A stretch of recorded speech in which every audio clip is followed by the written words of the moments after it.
evening, my friends. Today we remember Saint Jane Frances de Chantal. Saint Jane Frances de Chantal was wife, mother, nun, and founder of a religious community. Her mother died when Jane was 18 months old, and her father, head of parliament at Dijon, France, became the main influence on her education. She developed into a woman of beauty and refinement, lively and cheerful in temperament. At age 21, she married Baron de Chantal, by whom she had 6 children, 3 of whom died in infancy. At her castle, she restored the custom of daily mass and was seriously engaged in various charitable works. Jane's husband was killed after 7 years of marriage, and she sank into deep dejection for 4 months at her family home. Her father-in-law threatened to disinherit her children if she did not return to his home. He was then 75, vain, fierce, and extravagant.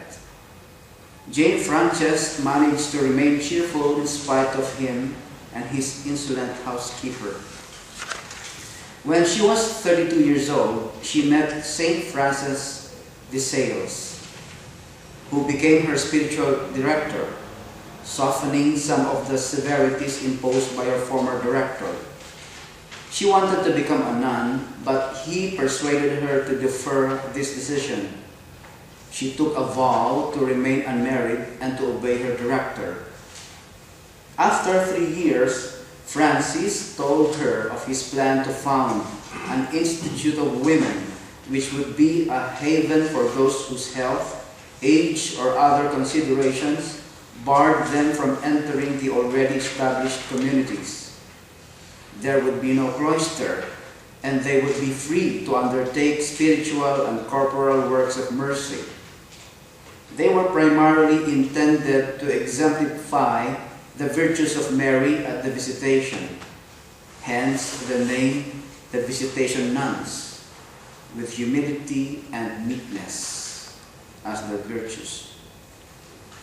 The usual opposition to women in active ministry arose, and Francis de Sales was obliged to make it a cloistered community following the rule of St. Augustine.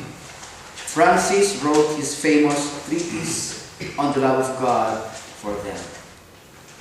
The congregation, composed of 3 women, began when Jane Frances was 45 years old. She underwent great sufferings.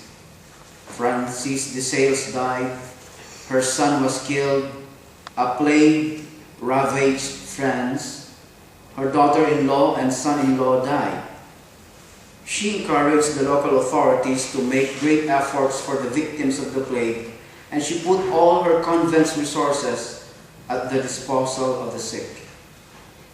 During a part of her religious life, she had to undergo great trials of the spirit, interior anguish, darkness, and spiritual dryness. She died while on the visitation of convents of the community. Commentary.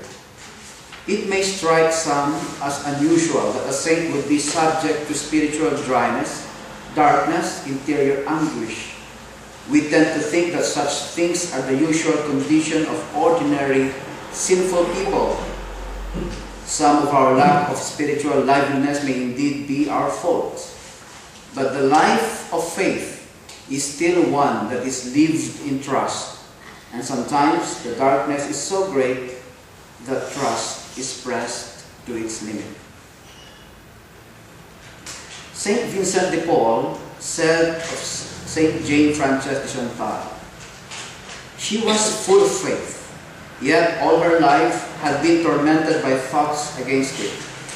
While apparently enjoying the peace and easiness of minded souls who have reached a high state of virtue, she suffered such interior trials that she often told me her mind was so filled with all sorts of temptations and abominations that she had to strive not to look within herself.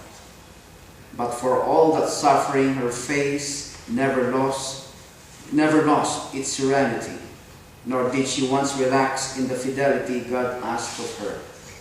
And so I regard her as one of the holiest souls I have ever met on this earth.